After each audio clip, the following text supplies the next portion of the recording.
So I had to be a quick it had to be a quick shower today, not shower, bath, because I have to meet up with some people later on and do a few things today.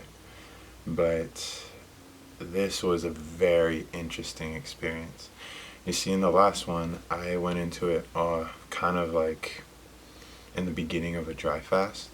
So I was already very dehydrated, so my body temperature rose very quickly, and I had just come from work, so I was very hydrated because I drink lots of water when I'm at work. And it wasn't more of that agitation coming up this time. So I gave myself the challenge to lay there and just be completely still. And very, very, very quickly, I learned that me, my roommates, just about everyone on the planet is doing something wrong all the time.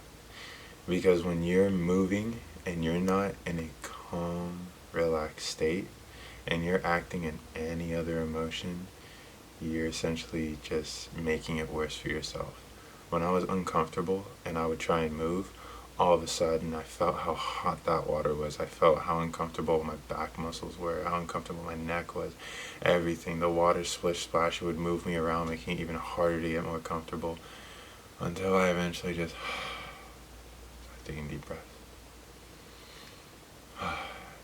And that happened a few times.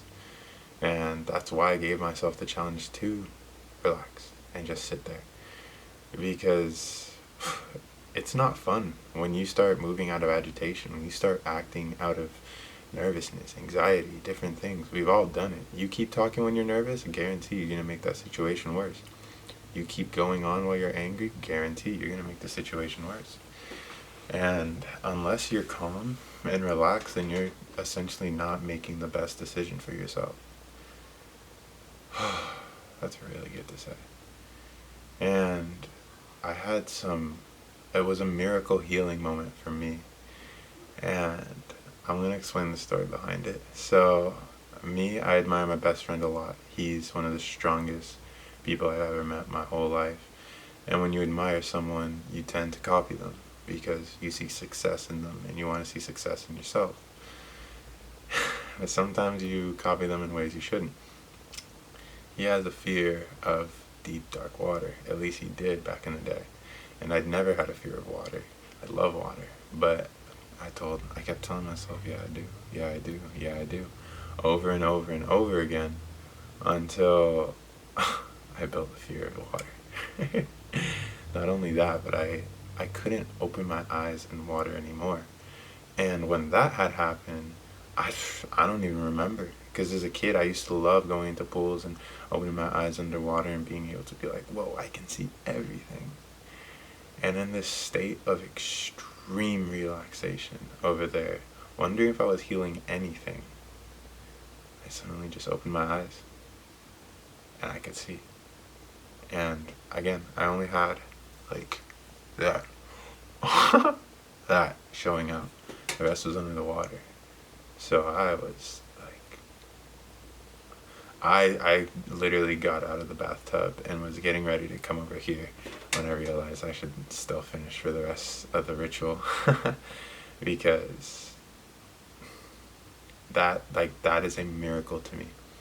I cannot tell you. It has been over 10 years, probably over 10 years, probably over 11 years since I've been able to open my eyes underwater and look.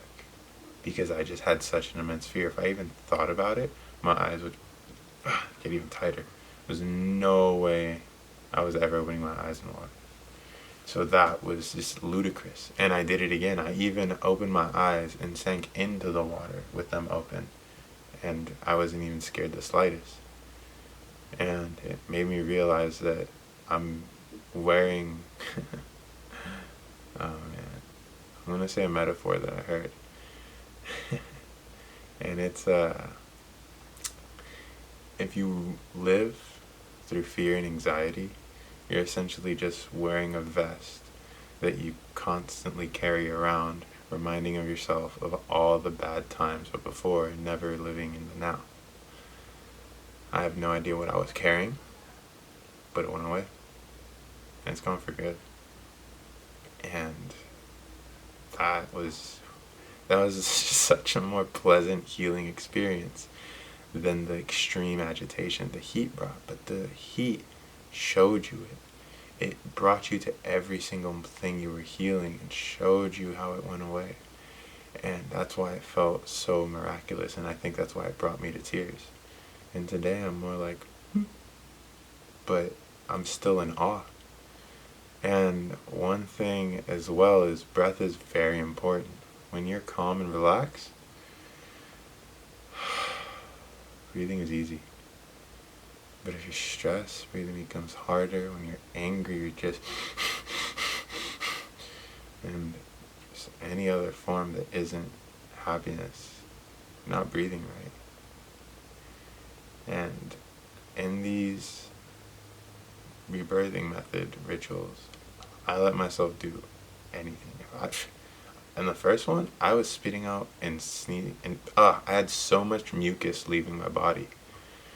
I was healing myself, and in this one, as I stood up, I just had this massive urge to take a pee, so I did, and I noticed that I stopped breathing. And urinating is essentially like taking the toxins out, if I'm right.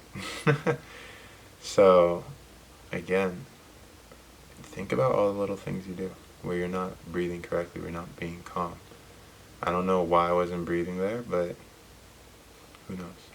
Anyway, that's a really weird note to leave it on. I'm going to upload this, get a few things done, and head on my way. Thanks for watching, guys.